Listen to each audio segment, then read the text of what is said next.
Hello everyone, आज हम लोग रेशियो एंड प्रोपोर्शन चैप्टर के बारे में हम लोग देखेंगे जो ऑलरेडी मोर और लेस सभी बेसिकली 10 से पहले ये चैप्टर ऑलरेडी पढ़ लेते हैं अपने बेसिक लेवल में। सो ये चैप्टर आज हम लोग कवर अप करेंगे ताकि कुछ कॉम्पिटिटिव एग्जाम्स में ये काम आए। सो रेशियो, ठीक है, रेशियो एंड प्रोपोर्शन दो अलग अलग पोर्शन है बेसिकली। तो हम लोग सबसे पहले हम लोग रेशियो से स्टार्ट करेंगे। रेशियो क्या होता है?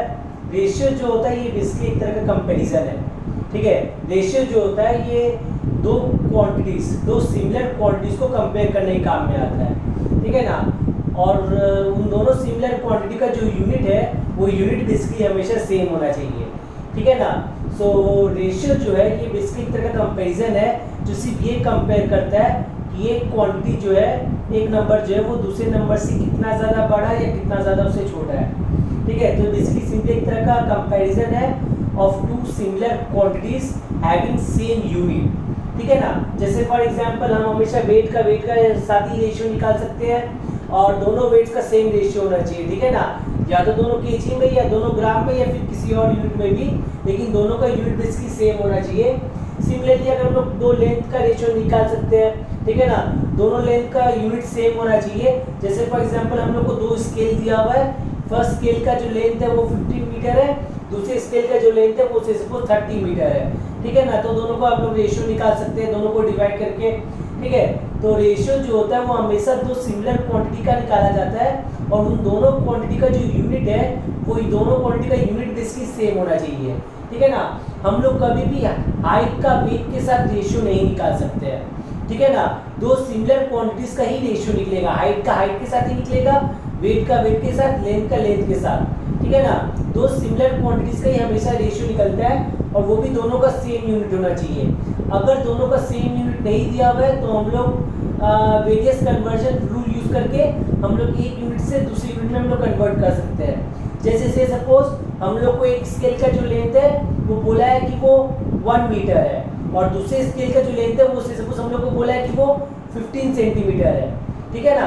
तो ऑब्वियस बात, एक स्केल का लेंथ 15 सेंटीमीटर है और दूसरे स्केल का लेंथ 1 मीटर है, ठीक है ना। तो दोनों का क्वांटिटी तो है सिमिलर लेकिन दोनों का यूनिट डिफरेंट है। फर्स्ट क्वांटिटी का जो यूनिट है वो बेसिकली मीटर था, 1 मीटर लेंथ था, और दूसरे क्वांटिटी का जो यूनिट है वो बेसिकली सेंटीमीटर है क्योंकि उसका लेंथ 15 सेंटीमीटर था। सो दोनों का रेशियो निकालने के लिए पहले हम लोग को दोनों को सेम यूनिट में कन्वर्ट करना पड़ेगा। आइदर मीटर को 100 से मल्टीप्लाई करके सेंटीमीटर में कन्वर्ट करना पड़ेगा या फिर सेंटीमीटर से मीटर में जाने के लिए हम लोग को 100 से डिवाइड करके करना पड़ेगा। जो भी है दोनों दो सिमिलर क्वांटिटी होना चाहिए और दोनों का यूनिट सेम होना चाहिए, सिर्फ तभी हम लोग उन दोनों नंबर्स का रेशियो निकाल सकते हैं, ठीक है ना। तो मान लो जैसे एक यूनिट है मेरा ए, मैंने एक क्वांटिटी मेरा है ए और एक है मेरा बी, तो इस तरीके से हम लोग रेशियो को रिप्रेजेंट करते हैं, ठीक है ना। A:B, ठीक है। ए और बी जो है वो दो सिमिलर क्वांटिटीज का वैल्यू है सेम यूनिट पे, ठीक है ना। सो A:B का जो मतलब है वो नथिंग बट A/B हो जाता है, ठीक है। तो ये A/B जो है ये सिंपली कंपैरिजन के काम में आता है कि पहला वाला क्वांटिटी जो है वो दूसरे वाले क्वांटिटी से किस रेशियो से ग्रेटर है, ठीक है ना। तो ये बेसिकली रेशियो हो गया, ठीक है। जैसे फॉर एग्जांपल अगर हम लोग बोले एक 30 सेंटीमीटर का एक स्केल है और एक 15 सेंटीमीटर का स्केल है, तो इन दोनों को जब डिवाइड करेंगे तो मेरा जो रेशियो वो 2:1 आ जाएगा। 2:1 सिंपली सिग्निफाई कर रहा है कि पहला वाला जो स्केल है वो दूसरे स्केल का डबल है, ठीक है ना। तो सिंपली कंपैरिजन ही काम में आता है कि एक क्वांटिटी जो है वो दूसरे क्वांटिटी से कितना बड़ा या कितना छोटा है, ठीक है ना। तो सिंपली कंपैरिजन ही काम में आता है। इस रेशियो में ये जो ऊपर वाला जो है इसको एंटीसीडेंट कहा जाता है और ये जो है इसको कॉन्सिक्वेंट बोला जाता है, ठीक है। न्यूमरेटर वाले को बेसिकली एंटीसीडेंट कहा जाता है और इसको बेसिकली कॉन्सिक्वेंट कहा जाता है, ठीक है। दैट मींस यहाँ पे 2 मेरा बेसिकली एंटीसीडेंट हो गया और 1 मेरा कॉन्सिक्वेंट हो गया, ठीक है। तो ये रेशियो था बेसिकली। अब रेशियो में वेरियस टर्म्स यूज होता है, जैसे कि सबसे पहला जो टर्म आया वो आया इनवर्स रेशियो आया। क्या हो जाता है इनवर्स रेशियो? जैसे मान लो कि हम लोग को एक रेशियो दिया हुआ A:B, हम लोग को एक रेशियो दिया हुआ A:B, बोला है A:B का इनवर्स रेशियो कैलकुलेट करने के लिए, ठीक है ना। सो अगर हम लोग A:B का इनवर्स रेशियो का कैलकुलेट करेंगे तो क्या हो जाएगा A:B का इनवर्स रेशियो? A:B का इनवर्स रेशियो जो ये सिंपली B:A हो जाएगा, ठीक है। जैसे यहाँ पे हम लोग को रेशियो दिया हुआ था 2:1, अगर बोला जाए कि इसका इनवर्स रेशियो कैलकुलेट करो तो इसका जो इनवर्स रेशियो होगा वो सिंपली 1:2 हो जाएगा, ठीक है ना। तो इनवर्स रेशियो जब निकालने बोलते हैं तो सिंपली उल्टा हो जाता है, एंटीसीडेंट कॉन्सिक्वेंट बन जाता है और कॉन्सिक्वेंट जो है एंटीसीडेंट बन जाता है। तो ये बेसिकली मेरा इनवर्स रेशियो होगा। दूसरा आया कंपाउंड रेशियो।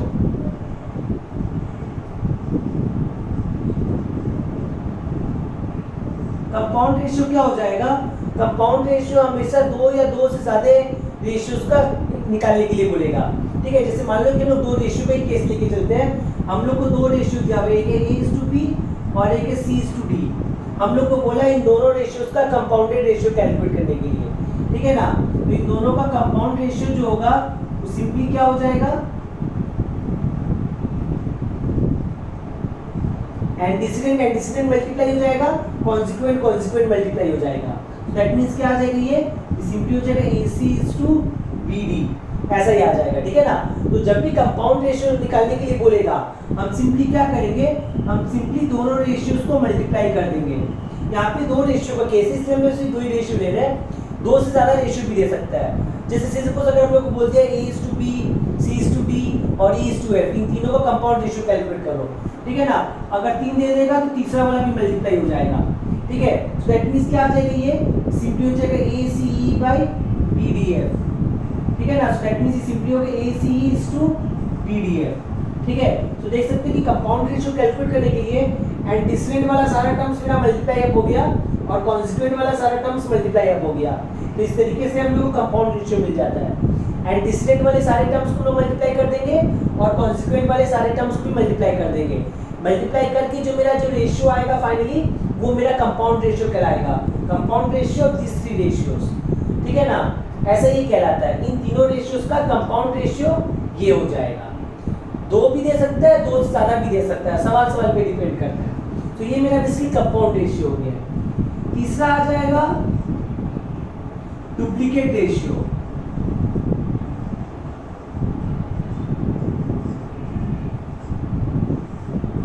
ठीक है, डुप्लीकेट रेशियो क्या हो जाता है? जैसे मान लो हम लोग एक रेशियो दिया हुआ A:B, ठीक है, हम लोग एक रेशियो दिया हुआ A:B, बोला A:B का डुप्लीकेट रेशियो कैलकुलेट करना है, ठीक है ना। सो डुप्लीकेट रेशियो का मतलब क्या हो जाता है?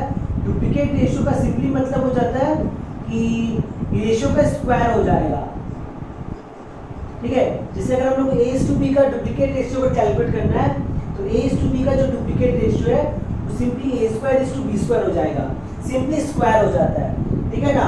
दोनों का स्क्वायर हो गया A²:B², ये मेरा डुप्लीकेट रेशियो हो गया। जैसे डुप्लीकेट रेशियो होता है ठीक वैसे ही ट्रिप्लीकेट रेशियो भी होता है, ठीक है ना। डुप्लीकेट रेशियो में तो स्क्वायर होता है, ट्रिप्लीकेट रेशियो में क्या हो जाएगा? ट्रिप्लीकेट रेशियो में क्यूब हो जाएगा, ठीक है ना। तो जैसे हम लोग को अगर ट्रिप्लीकेट रेशियो कैलकुलेट करने के लिए अगर बोला जाए तो क्या हो जाएगा ट्रिप्लीकेट रेशियो? जैसे अगर हम लोग A:B रेशियो दिया हुआ है, बोला इसका ट्रिप्लीकेट रेशियो कैलकुलेट करो। सो ट्रिप्लीकेट रेशियो क्या हो जाएगा? सिंपली क्यूब हो जाएगा। दैट मींस क्या आ जाएगा? ये सिंपली हो जाएगा A⁴:B⁴, ये ट्रिप्लीकेट रेशियो हो गया, ठीक है ना। सिंपली क्यूबिंग हो जाएगा, ठीक है। जैसे फॉर एग्जांपल अगर 2:1 अगर दिया हुआ है, बोला इसका डुप्लीकेट रेशियो निकालो, तो इसका जो डुप्लीकेट रेशियो हो जाएगा वो 4:1 हो जाएगा। 2 का स्क्वायर 4 हो गया, 1 का स्क्वायर 1 रह गया। और अगर ट्रिप्लीकेट रेशियो निकालने के लिए अगर बोलेगा तो क्या हो जाएगा? इसका अगर ट्रिप्लीकेट रेशियो निकालने के लिए बोलता है तो 8:1 हो जाएगा। 2 का क्यूब 8, 1 का क्यूब 1। तो ये बेसिकली डुप्लीकेट और ट्रिप्लीकेट रेशियो हो जाता है। सिमिलरली सब डुप्लीकेट रेशियो,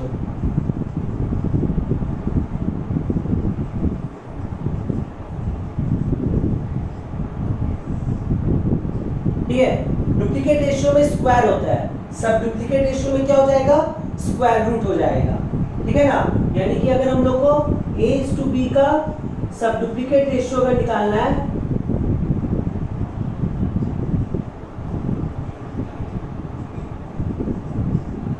तो क्या हो जाएगा इसका sub duplicate ratio?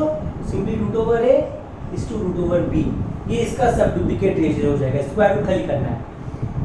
So in other words हम लोग बोल सकते हैं अगर A:B का डुप्लीकेट रेशियो A²:B² है तो A square is to B square का जो सब डुप्लीकेट रेशियो होगा वो ए इज टू बी हो जाएगा, ठीक है ना। ये इसका डुप्लीकेट रेशियो है, ठीक है ना। ये वाला जो रेशियो है ये रेशियो डुप्लीकेट रेशियो है, किसका, इसका, ठीक है। सो ये इसका डुप्लीकेट रेशियो है, दैट मींस ये इसका सब डुप्लीकेट रेशियो होगा, ठीक है ना।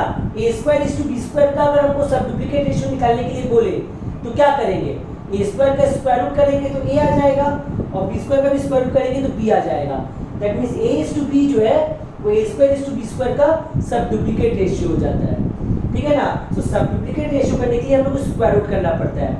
जैसे सब डुप्लीकेट रेशियो होगा ठीक वैसे ही सब ट्रिप्लिकेट रेशियो भी हो जाएगा।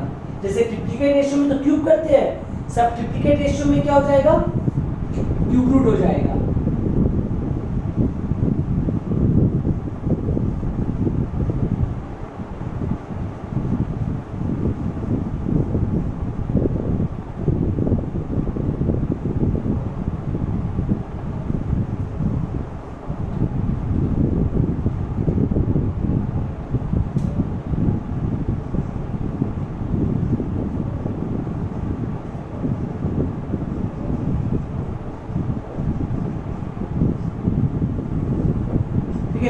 सब ट्रिप्लिकेट रेशियो में क्या हो जाएगा, a is to b अगर दिया हुआ है, बोला इसका सब ट्रिप्लिकेट रेशियो निकालना है, तो क्या हो जाएगा सब triplicate ratio,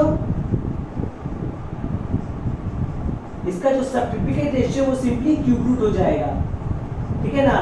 cube root of a is to cube root of b, ठीक है ना। तो इसको भी ठीक हम लोग यहाँ जैसे इसमें बताए थे वही सेम चीज हम लोग इसमें भी अप्लाई कर सकते हैं। a is to b का जो ट्रिप्लिकेट रेशियो है वो a cube is to b cube है, ठीक है ना। ठीक है, a cube is to b cube जो है वो a is to b का ट्रिप्लिकेट रेशियो है, ये ट्रिप्लिकेट रेशियो, ठीक है ना, इसका a is to b का। सो that means a is to b जो होगा वो इसका सब ट्रिप्लिकेट रेशियो हो जाएगा, ठीक है। जैसे फॉर एग्जांपल हम लोग देखे थे कि 2 is to 1 इसका ट्रिप्लिकेट रेशियो करने पर, इसका ट्रिप्लिकेट रेशियो करने पर हम लोग को 2 का cube is to 1, that means 8 is to 1 मिला, ठीक है ना। 2 क्यूब इज टू 1 क्यूब, ठीक है ना, 1 का क्यूब 1 ही हो जाता है और 2 का क्यूब 8 हो गया। अब अगर हम 8 is to 1 का सब ट्रिप्लिकेट रेशियो करें तो क्या आ जाएगा, अगर हम इसका सब ट्रिप्लिकेट रेशियो करें तो 8 का क्यूब रूट इज टू 1 का क्यूब रूट, तो 8 का क्यूब रूट तो 2 हो गया, 1 का क्यूब रूट 1 हो गया, ठीक है ना। तो दोनों एक दूसरे के जस्ट उल्टा है। ये इसका ट्रिप्लिकेट रेशियो 8 is to 1 है, दैट मींस 8 is to 1 का सब ट्रिप्लिकेट रेशियो 2 is to 1 हो जाएगा, ठीक है। सो ये रेशियो था। अब हम लोग प्रोपोर्शन में जाते हैं।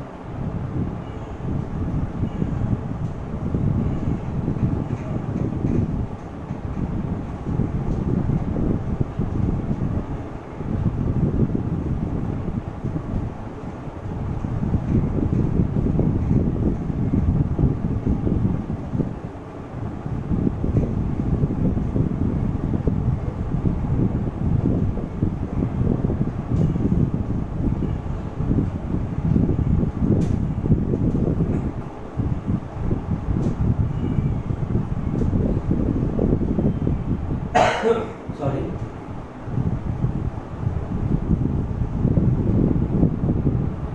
ये रेशियो था। अब हम लोग प्रोपोर्शन की ओर जाते हैं। क्या होता है प्रोपोर्शन,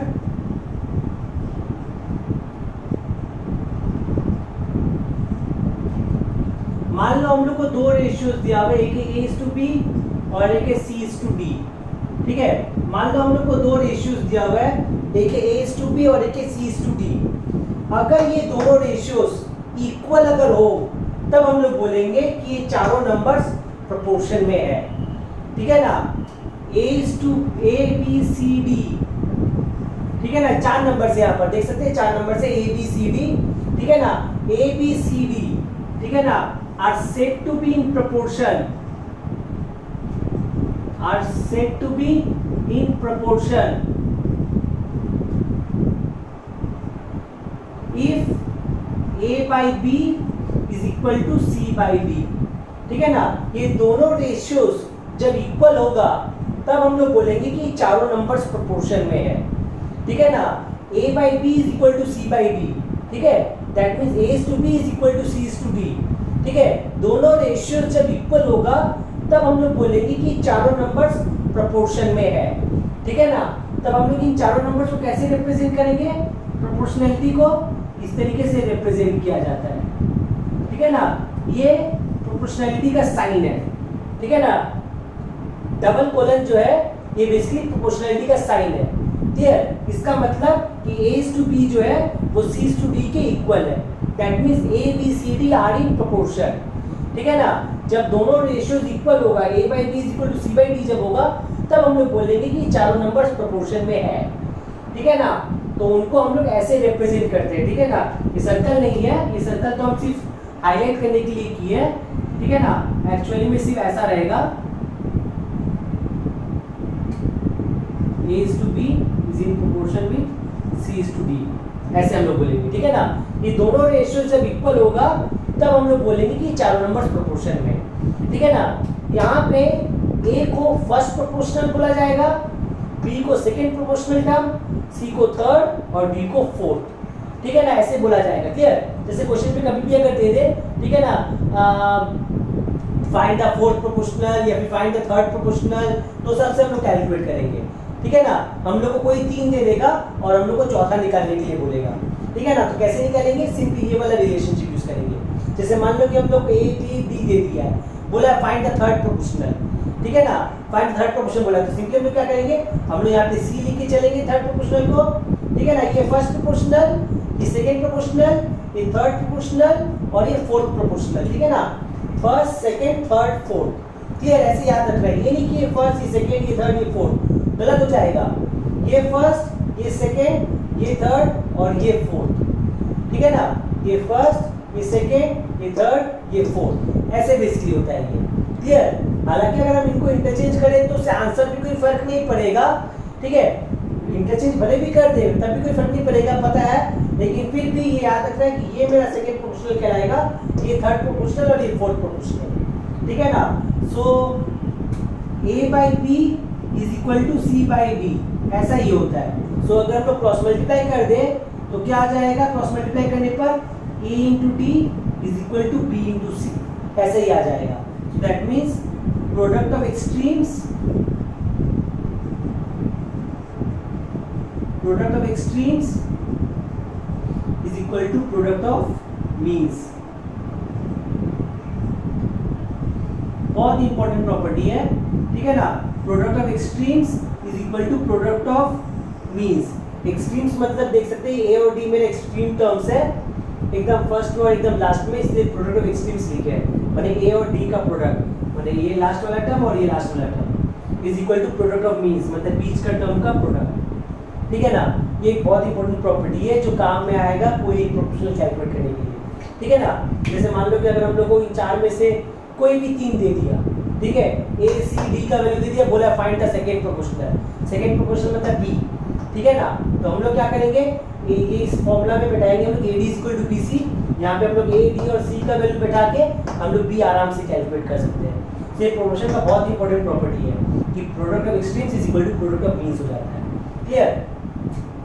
नेक्स्ट आया continued proportion.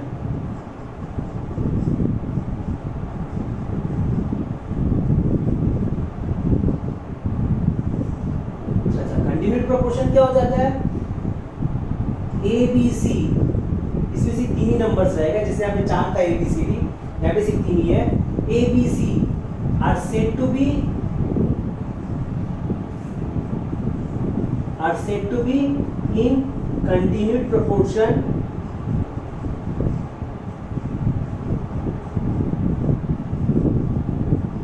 If a by b is equal to b by c। जब ऐसा केस होगा a by b is equal to b by c है, तब हम लोग बोलेंगे कि a b c जो है वो कंटिन्यूड प्रोपोर्शन में है, ठीक है ना। जब a by b is equal to b by c जब हो जाएगा तब हम लोग बोलेंगे कि a b c जो वो कंटिन्यूड प्रोपोर्शन में है, ठीक है ना। तब अगर हम इसको क्रॉस मल्टीप्लाई अगर करें तो ac is equal to b square आ जाएगा, ठीक है ना। बहुत important property, ac is equal to b square ऐसा आ जाता है, ठीक है ना। यहाँ पे b को ए और सी का मीन प्रोपोर्शनल कहा जाता है।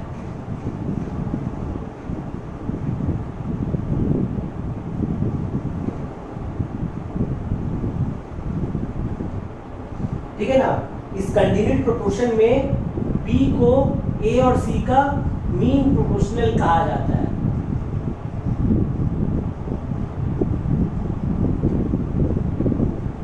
ठीक है ना, बी को ए और सी का मीन प्रोपोर्शनल कहा जाएगा।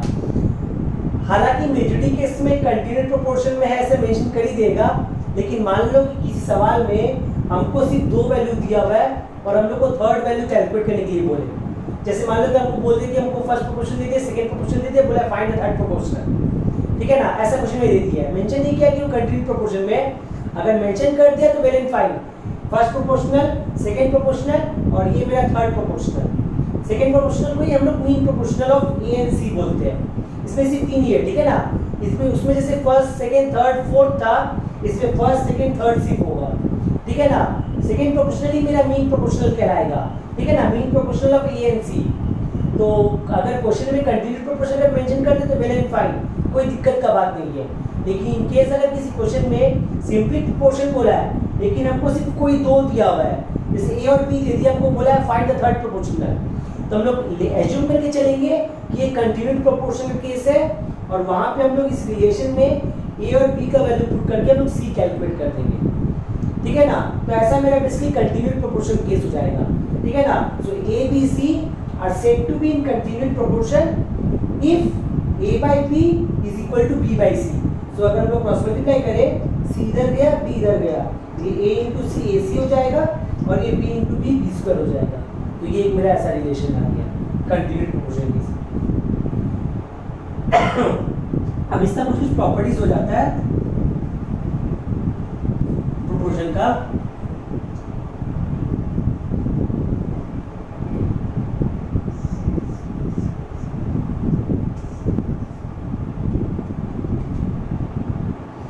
जैसे कि सबसे पहला जो प्रॉपर्टी जो आया वो तो आया इन्वर्टेंडो प्रॉपर्टी आया।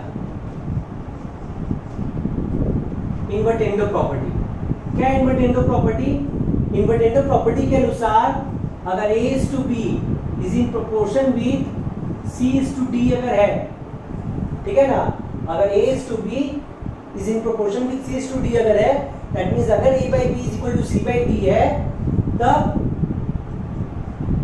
b is to c will be in proportion with d is to c, ऐसा ही आ जाएगा। ठीक है ना, ये इन्वर्टेंडो प्रॉपर्टी है।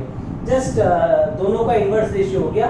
ऑब्वियस बात है, अगर a by b is equal to c by d अगर है, ठीक है ना, तो क्या आ जाएगा ये b माने रेसिप्रोकल अगर हम लोग कर दें या फिर अगर क्रॉस मल्टीप्लाई भी अगर करें तो ad is equal to bc पहले ऐसा आएगा। ठीक है, फिर c को हम लोग इधर ले जाते हैं, a को अगर इधर ले जाए तो d by c is equal to b by a ऐसा आ जाएगा। ठीक है, that means b is to a is in proportion with d is to c हो जाएगा। तो ये मेरा इसकी इन्वर्टेंडो प्रॉपर्टी है। दूसरा आया ऑल्टरनेंडो प्रॉपर्टी।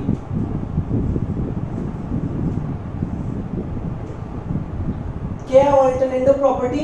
ऑल्टरनेंडो प्रॉपर्टी के अनुसार, ऑल्टरनेंडो प्रॉपर्टी के अनुसार अगर a is to b is in proportion with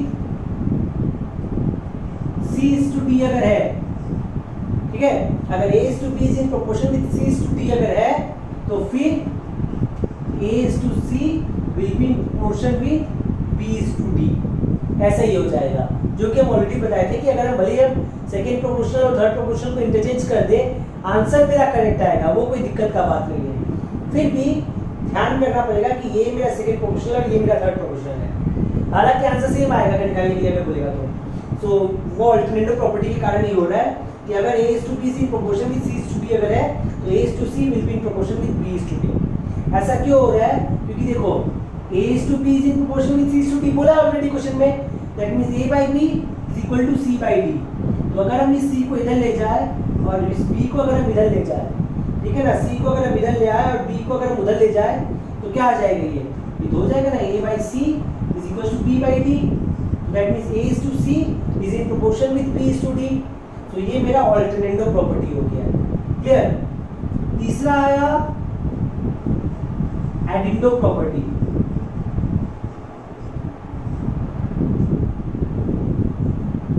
ठीक है, एडिंडो प्रॉपर्टी। एडिंडो प्रॉपर्टी क्या बोल रहा है, अगर a by b is equal to c by d अगर है, अगर a by b is equal to c by d अगर है, that means a is to b is in proportion with c is to d, then this will be further equals to a plus c by b plus d। हालांकि यहाँ पे हम सिर्फ वही ratio लिए, दो से ज्यादा भी हो सकता है। अगर a is to b is in proportion with c is to d अगर है तो a plus, तो ये जो रेशियो है this will be further equals to a plus c by b plus d। ये सिंपली मेरा एडिंडो प्रॉपर्टी है, मैंने दोनों का एंटीसीडेंट ऐड अप हो गया, दोनों का कॉन्सिक्वेंट ऐड अप हो गया। तो ये जो होगा, ये जो आएगा रिजल्टेंट रेशियो, ये रेशियो भी इसके प्रोपोर्शन में ही रहेगा। तो ये मेरा बेसिकली एडिंडो प्रॉपर्टी है। जैसे एडिंडो प्रॉपर्टी है ठीक वैसे ही मेरा सबट्रिएंडो प्रॉपर्टी भी है।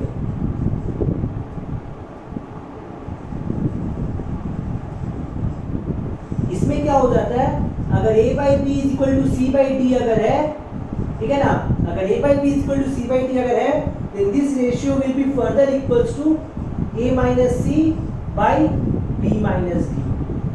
ठीक है ना, ये मेरा सबट्रिएंडो प्रॉपर्टी है। ठीक है ना, अगर a by b is equal to c by d अगर है, then this will further equals to a minus c by b minus d। तो ये मेरा इसकी सबट्रिएंडो प्रॉपर्टी हो गया। ठीक है,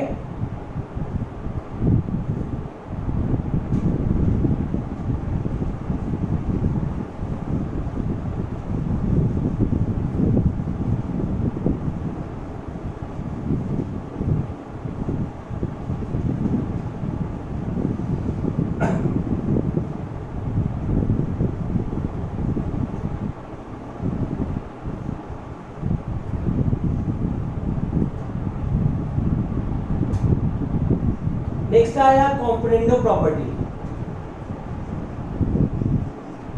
कॉम्पोनेंडो में क्या हो जाता है, कॉम्पोनेंडो में अगर a is to b is in proportion with c is to d, ऐसा अगर बोला है, if a is to b is in proportion with c is to d, then a plus b is to b will be in proportion with c plus d is to d। ये मेरा basically componendo property है। बहुत ही simple सा property, कुछ खास बात नहीं है इसमें। क्वेश्चन में बोला है कि a is to b is in proportion with c is to d, ऐसा क्वेश्चन में दिया हुआ है। That means a by b is equal to c by d, ऐसा ही हो जाएगा। सो अगर हम बोथ साइड अगर 1 ऐड कर दे, ठीक है ना, अगर हम बोथ साइड 1 ऐड कर दे तो ये ऐसा आ जाएगा समथिंग। यहाँ पर एलसीएम लेने पर क्या होगा, यहाँ पर एलसीएम लेने पे b आ जाएगा, ये न्यूमरेटर में a प्लस b ऐसा हो गया। ठीक है ना, एलसीएम लेने पे b आया तो b इस वर्ग के साथ मल्टीप्लाई हो तो b हो गया, और यहाँ पे अगर हम एलसीएम लेंगे तो ये d हो जाएगा, तो ये मेरा c प्लस d हो जाएगा। That means a plus b is to b will be in proportion with c plus d is to d। तो ये मेरा बेसिकली कॉम्पोनेंडो प्रॉपर्टी हुआ। ठीक, जैसे कॉम्पोनेंडो प्रॉपर्टी है मेरा ये, वैसे ही मेरा डिविडेंडो प्रॉपर्टी भी है। डिविडेंडो में क्या होता है, अगर a is to b is in proportion with c is to d, ये कॉम्पोनेंडो था, ये डिविडेंडो है। डिविडेंडो में क्या है, अगर a is to b is in proportion with c is to d है, ठीक है, a is to b is in proportion with c is to d, then it implies a minus b is to b will be in proportion with c minus d is to d। ये मेरा dividendo property का, उसमें add था, इसमें subtract है just, और कुछ अलग नहीं है। ये कैसे आया, ये भी ठीक इसी की तरह ही आया है। ठीक है ना, a by b is equal to c by d ऐसा दिया हुआ था हम लोग ऑलरेडी क्वेश्चन में। ठीक है, a by b is equal to c by d ऐसा क्वेश्चन में दिया हुआ था। तो अब हम लोग, जैसे यहाँ पे हम लोग बोथ साइड +1 किए थे, अब हम लोग यहाँ पे बोथ साइड -1 करते हैं। अगर हम लोग बोथ साइड अगर -1 कर दे तो ये ऐसा आ जाएगा, बोथ साइड -1 करने पर ऐसा आ जाएगा।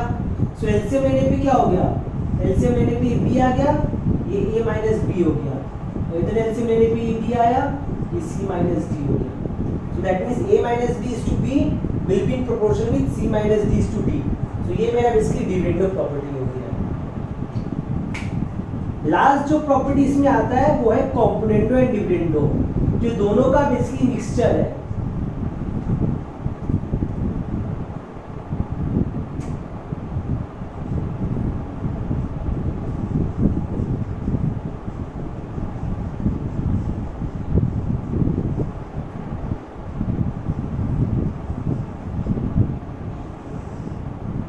ठीक है। कॉम्पोनेंट और डिविडेंड प्रॉपर्टी क्या है, वो इन दोनों का बेसिकली मिक्सचर है, इसलिए नाम भी देखो दोनों मिला के दिया गया है, ये दोनों का मिक्सचर है। क्या है, अगर a is to b is in proportion with c is to d, ठीक है, अगर a is to b is in proportion with c is to d अगर है, that means a by b is equal to c by d अगर है, then it implies a plus b is to a minus b will be in proportion with c plus d is to c minus d। ये basically component और dividend property होता है, ठीक है ना। अगर a is to b is in proportion with c is to d है, then a plus b is to a minus b will be in proportion with c plus d is to c minus d, ठीक है ना। ये मेरा basically component और dividend property है। Simply कैसे आया, अगर हम इन दोनों को अगर डिवाइड कर दे, ठीक है ना, इसको एंड इसको, इन दोनों को अगर हम डिवाइड करेंगे तो this by this is equal to this by this ऐसा आएगा।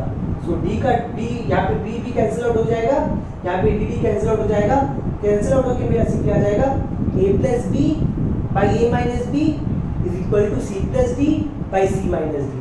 That means a plus b is to a minus b is in proportion with c plus d is to c minus d, ठीक है। तो ये मेरा component and dividend property था और यही प्रोपोर्शन का लास्ट टॉपिक था। Thank you everyone.